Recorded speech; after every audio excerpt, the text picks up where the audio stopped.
यदि आप भी एक पेंशन धारक है, चाहे आप वृद्धावस्था, विकलांग या विधवा, इन तीनों में से किसी भी एक पेंशन का लाभ ले रहे हैं, तो दोस्तों आज की यह जानकारी आपके लिए बहुत ही महत्वपूर्ण है। सभी पेंशन लाभार्थी ध्यान से सुनो। ई-केवाईसी दोबारा कराना ज़रूरी है या नहीं दोस्तों?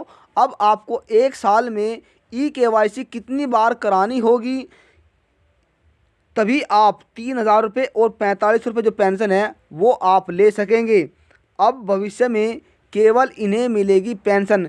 किन लाभार्थियों को 3,000 रुपये 45 रुपये पेंशन एक बार या 2 बार ई-केवाईसी कराकर दी जाएगी या नहीं, तो ये सभी जानकारी आज दोस्तों ई-केवाईसी के ऊपर सबसे ज़्यादा महत्वपूर्ण है और सबसे ज़्यादा महत्वपूर्ण उन लाभार्थियों के लिए हैं जिन्हें अभी तक पेंशन का जो लाभ है वो नहीं मिल पाया है। तो दोस्तों आप सभी वीडियो में अंत तक जरूर बने रहे और चैनल पर पहली बार आए हैं तो चैनल को सब्सक्राइब कर ले, बेल आइकन के बटन को प्रेस करना ना भूलें।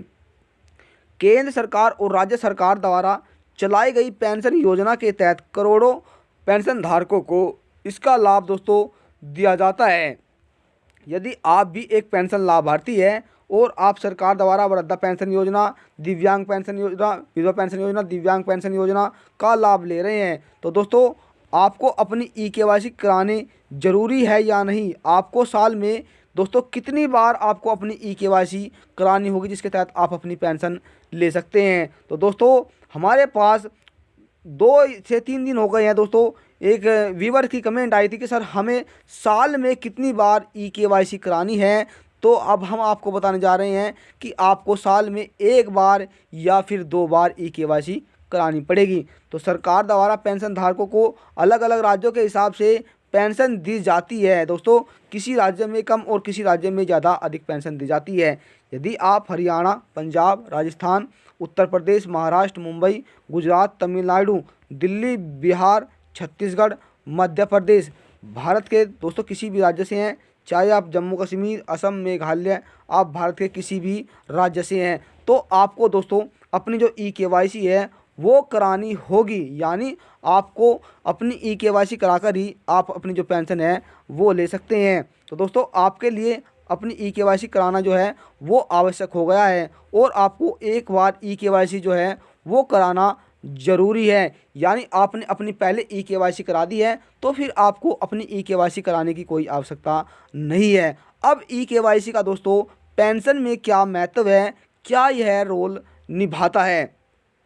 तो दोस्तों ई-केवाईसी से पता चलता है कि वह व्यक्ति जीवित है या फिर उसकी मृत्यु हो चुकी है।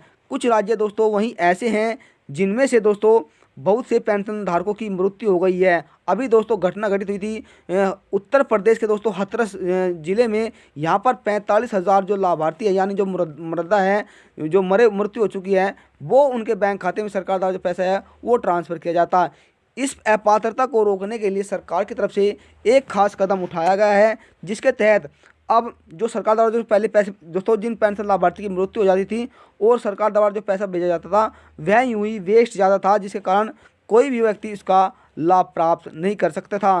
तो दोस्तों अब सरकार की तरफ से जो ई-केवाईसी है वो कराना ज़रूरी है।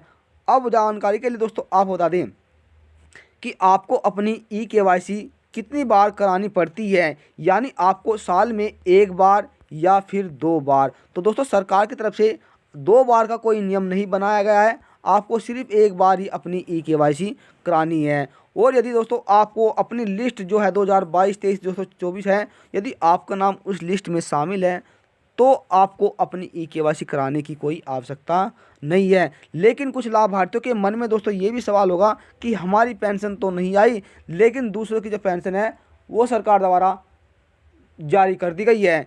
इस बात को देखते हुए उन लाभार्थियों को एक सूचना दी जाती है यदि आपने अपनी ई-केवाईसी करा लिया दोस्तों, क्योंकि सरकार की तरफ से दोस्तों कुछ राज्यों के कुछ जिलों में ही पेंशन का जो लाभ है वो दिया गया है। यानी यदि आप उत्तर प्रदेश राज्य से हैं तो दोस्तों आप बता दें, यदि आप उत्तर प्रदेश राज्य से हैं तो यहाँ पर केवल वृद्धावस्था, विधवा और दिव्यांग लाभार्थियों को ही पेंशन का लाभ दिया गया है, जबकि कोई अन्य पेंशन और जारी नहीं की गई। यानी वृद्धा जो पेंशन है वो जारी नहीं की गई है। अब दोस्तों वहीं राजस्थान सरकार की तरफ से भी एक बहुत बड़ा अच्छा कार्य किया जा रहा है। अब सरकार की तरफ से ई-केवाईसी कराने के लिए दोस्तों एक नया नियम बनाया गया है दोस्तों, जिसके तहत अब वहां पर एक ऐप लॉन्च किया जाएगा। यानी फरवरी महीने में सरकार की तरफ से एक ऐप लॉन्च किया जाएगा, जिसके तहत वृद्धा, विधवा, दिव्यांग पेंशन धारकों को ई-केवाईसी कराने में, यानी जो वे दोस्तों जन सेवा केंद्र पर जाते हैं, उन्हें जो दिक्कत आती है आने जाने में, इस बात को देखते हुए सरकार की तरफ से ये एक महत्वपूर्ण कदम उठाया गया है, जिसके तहत अब पेंशन लाभार्थी अपने घर पर ही अपनी ई-केवाईसी करा सकेंगे। दोस्तों, यदि आपका जो बैंक खाता होता है, वह बैंक खाता आपका आधार कार्ड से लिंक होता है।